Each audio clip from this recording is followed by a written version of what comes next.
Remember, we must march in silence and peacefully, okay? Next up, we got Julie. All right, darling, here you go.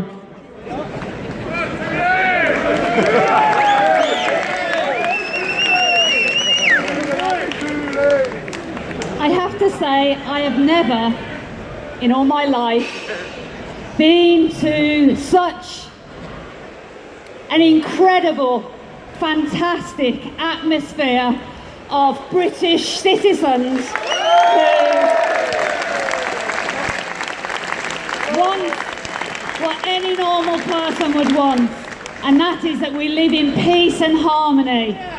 We are here because my other family members are here because nearly 43 years ago I lost my sister in the Birmingham pub bombings in 1974. The murderers are still at their liberty. The government and the police are refusing to look for the murderers, and we have been fighting for an inquest that the police and the government fought us to not have, but we have it. But now the coroner has decided to exclude the murderers from the inquest, and we are going to challenge that in the courts.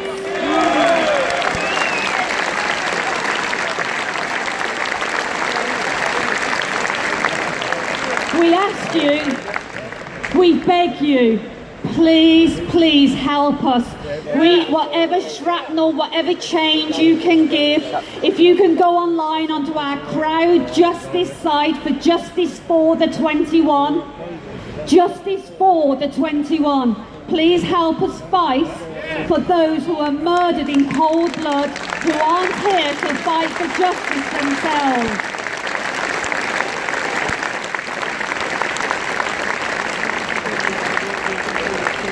Again. They want to lock our soldiers up for that law. Yes, and also against the soldiers who were murdered, the police who were murdered, and all the innocent victims who were murdered. How can we possibly claim to live in a democratic society if we allow murderers to continue to have their liberty? And that is exactly what has happened here. The government have given a green light for a new form of terrorist to come forward and kill us with impunity because they know they won't face any form of prosecution. And that is exactly what has happened to the murderers who continue to have their liberty, who murdered our loved ones who were only out drinking one evening.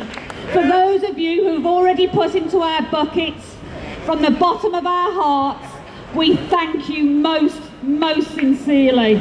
And to the police, to all of you who are here, police on the front line have always been nothing but respectful and courteous to our campaign.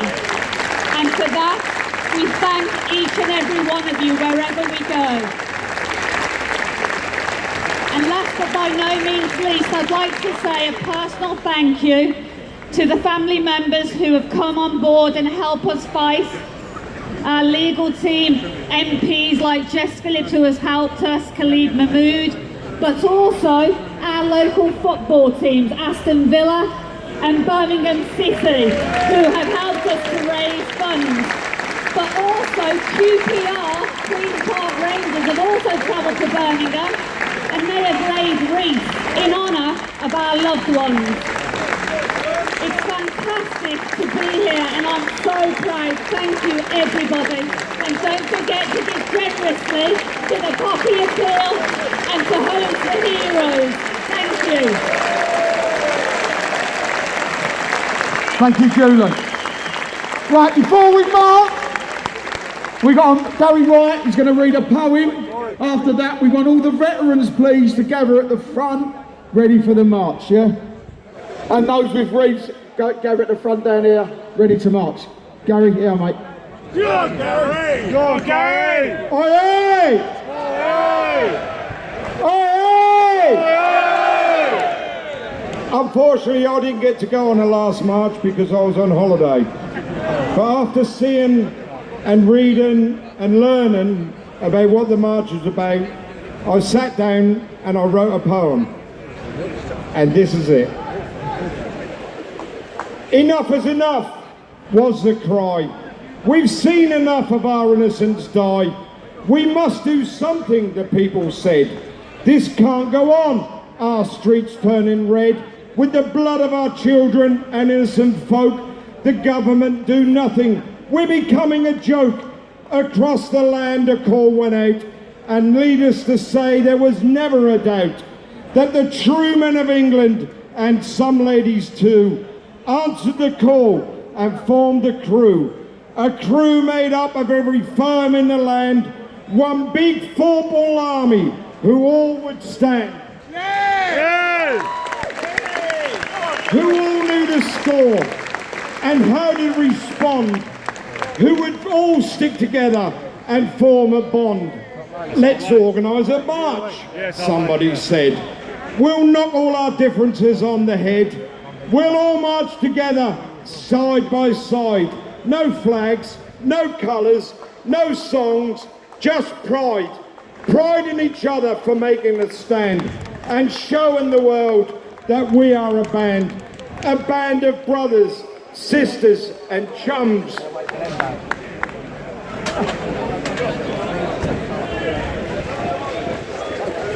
Fathers, granddads, grandmas and mums, not hooligans, not yobs, not casuals or wrong-uns, but people who care for our country and young'uns.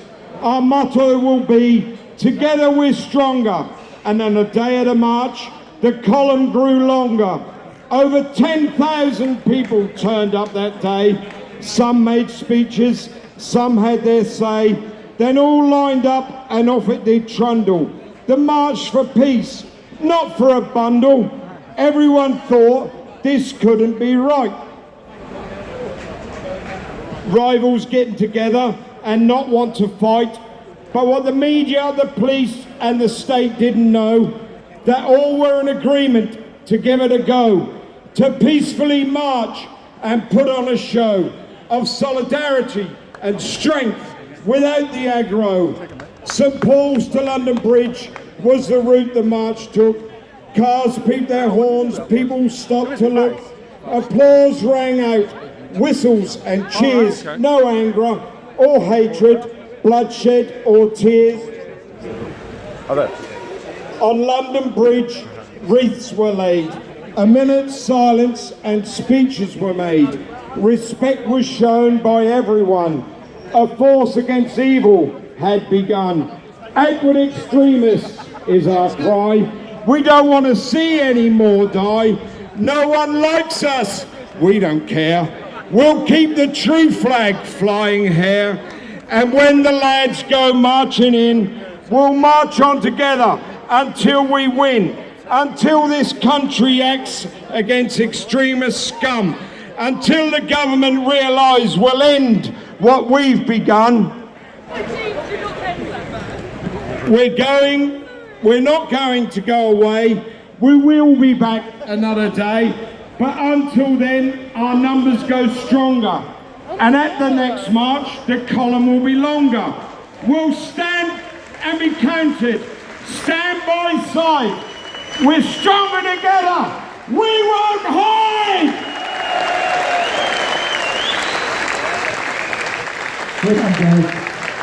Right. We're going to start marching this way. Everyone with their wreaths, can you get to the front of the march, please? Who's got a Tottenham wreath? Red pill fill, guys. The march is about to commence.